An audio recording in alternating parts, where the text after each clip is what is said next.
Ragu, Cinta meraih benda kecil yang terjatuh di kakinya. Lalu, dengan langkah tergesa ia menyerahkan kembali pada pemiliknya. "Terima kasih, Thea," ucap Dira, seraya meraih cincinnya dari tangan Cinta. Cinta mengangguk dan gegas berbalik hendak kembali ke tempatnya. "Tunggu, Thea," seru Dira, memaksa Cinta menghentikan langkahnya.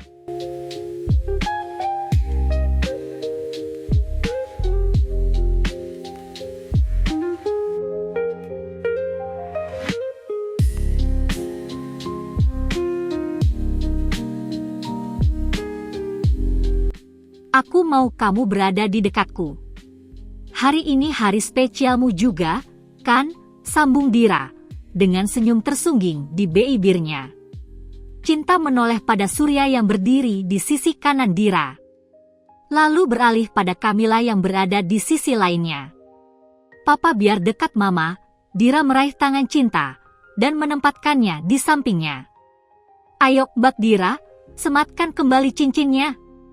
Suara pemandu acara kembali terdengar, meminta Dira untuk segera menyematkan cincin di jari pasangannya. Dira mengangguk, lalu mengikuti instruksi dari pemandu acara. Riuh tepuk tangan menggema saat cincin bertahtakan berlian itu tersemat di jari Adit.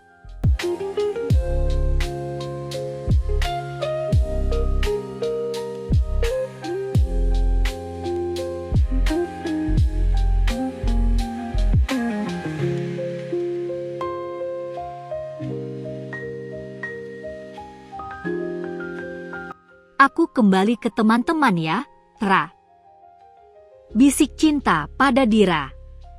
"Tidak, aku mau kamu tetap ada di dekatku.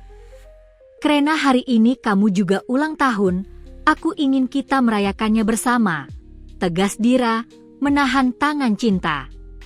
Kemudian, ia menyalakan clip-on yang melekat bagian kerah gaunnya. Cinta terlihat gelisah. Hatinya mengatakan akan terjadi sesuatu dengannya di pesta Dira.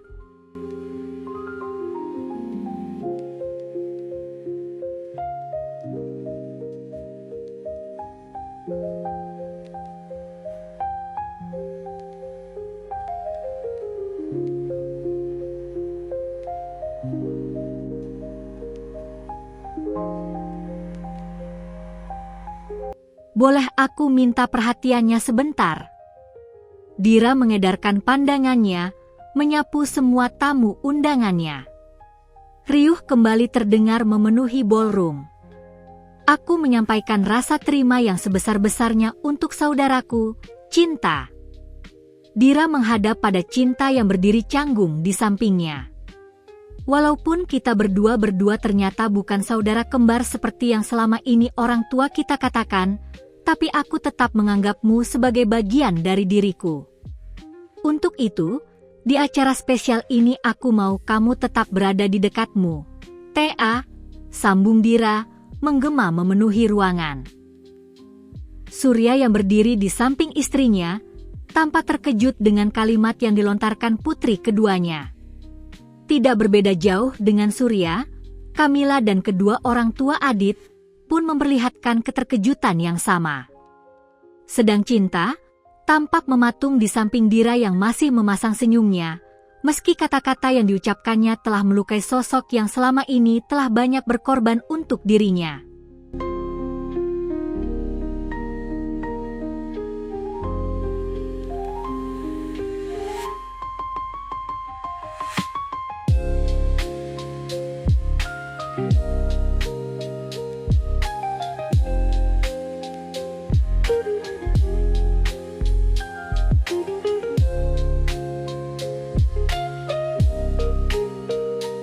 Aku yakin semua tamu yang hadir saat ini masih menganggap aku dan Cinta saudara kembar seperti yang selama ini kedua orang tua kami akui.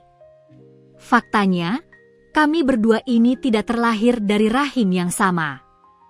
Kami hanya kebetulan terikat pertalian darah dari papa yang dulu pernah melakukan kesalahan dengan menikahi seorang perempuan selain mama. Dira, apa yang kamu lakukan? Surya menatap tajam pada Dira. "Maaf Pak, aku harus meluruskan hal ini."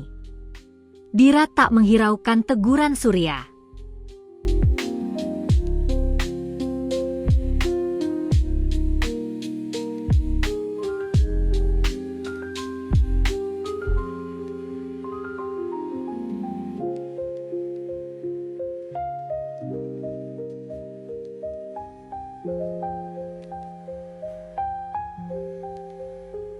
"Aku minta maaf jika keputusanku membuka identitas cinta yang sebenarnya di hadapan kalian membuat kalian tidak nyaman. Aku hanya tidak ingin ada kesalahpahaman, karena aku yakin sebagian besar teman-teman di sini mengetahui kedekatannya dengan Adit. Aku tidak mau ada anggapan jika aku sudah tega merebut laki-laki yang tengah dekat dengan saudaraku sendiri." "Cukup, Dira. Hentikan," sentah Surya dengan wajah memerah. "Baik, Pak. Aku hanya ingin menyampaikan kebenarannya saja, supaya orang-orang tidak salah paham," ucap Dira, menatap sinis pada Cinta dengan mata yang mulai mengembun. "Maaf ya, Tea. Aku tidak ingin orang berprasangka buruk terhadapku." Untuk beberapa saat Cinta hanya berdiri mematung di tempatnya. Ia merasa kedua kakinya seperti tertancap di lantai, menyaksikan beragam ekspresi dari wajah-wajah di sekelilingnya.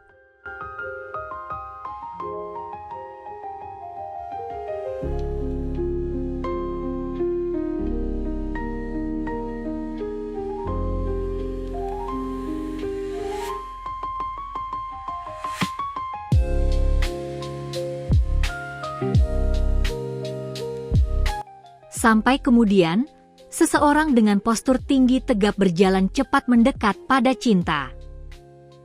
Lalu, meraih tangannya dan membawa gadis itu keluar dari keramaian pesta. "Kamu siapa?" Cinta melepaskan tangannya dari genggaman pria asing yang sudah menyelamatkannya dari Dira yang sudah dengan sengaja mempermalukannya. "Tidak penting kamu tahu siapa aku." Pria asing itu membukakan pintu mobilnya.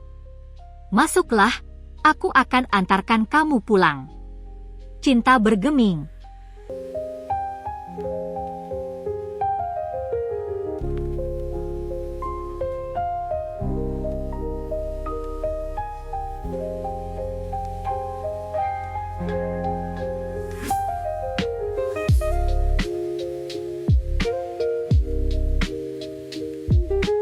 "Apa kamu takut aku berbuat jahat?"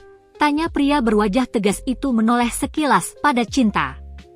"Apa mungkin keluargamu dan keluarga Dokter Wirawan mengundang orang-orang tidak penting di acara pertunangan anak mereka?" Cinta tidak menjawab. Ia segera masuk ke dalam mobil pria di hadapannya. Tak peduli laki-laki itu siapa. Yang penting bagi Cinta, ia bisa segera keluar dari lokasi acara pertunangan Dira.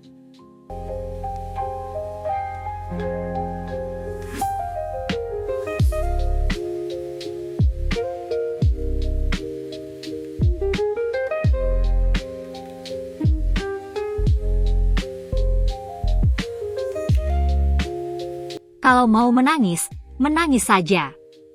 Anggap saja aku ini Beta dan Tuli," ujar pria asing itu, sambil terus fokus di balik kemudi. Mendengar ucapan pria di sampingnya, Cinta yang sudah sejak tadi menahan diri untuk tidak membiarkan air matanya luruh, pada akhirnya pasrah pada tangis yang sudah berdesakan di pelupuk. Dan pria asing itu bersikap seolah tidak melihat keberadaan Cinta di sampingnya.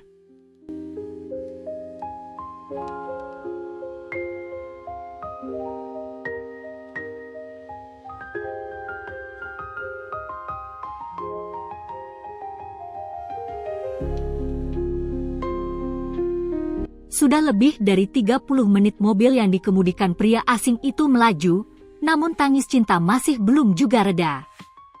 Perlahan, mobil yang dikemudikan dengan kecepatan sedang itu melambat dan berhenti di bahu jalan. "Aku turun di sini saja," ucap Cinta, di sela tangisnya yang masih tersisa. "Aku berhenti bukan untuk menurunkanmu di sini." Aku hanya perlu tahu kemana aku harus mengantarkanmu pulang, balas pria itu tanpa menoleh.